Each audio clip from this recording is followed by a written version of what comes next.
When fittings have to be tight, I mean really tight, it's time to reach for your impact driver. An impact driver packs more punch than a standard drill driver. It's designed to generate lots of torque, twisting power, and has an impacting mechanism to use on those really tough tightening and untightening jobs. And it won't try to turn your wrist when the going gets tough, like a typical drill driver will. It's hard to beat the performance of an impact driver when you just need to get that extra half turn out of a screw, or when you've got long screws to tighten, or you're screwing into hardwood.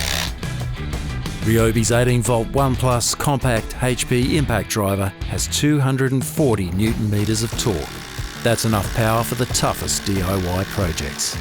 RYOBI's 1+ HP series of tools utilise advanced technologies like brushless motors that deliver higher performance, extended battery run times and longer motor life. And yet they still use standard 1+ 18V batteries. They also have superior ergonomics for a premium user experience.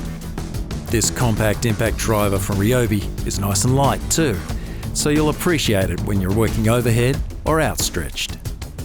Because it's smaller than a standard impact driver, it's perfect for working in tight spaces, like in a ceiling cavity, or inside cabinets when you're fitting off drawer runners. It has one-handed bit release with knurled design for quick bit changes, and you'll love the LED light when working in tight or poorly lit spaces. So if you need to tighten up and get rid of the wobble in your home, perhaps it's time you got an impact driver. RYOBI, a cut above.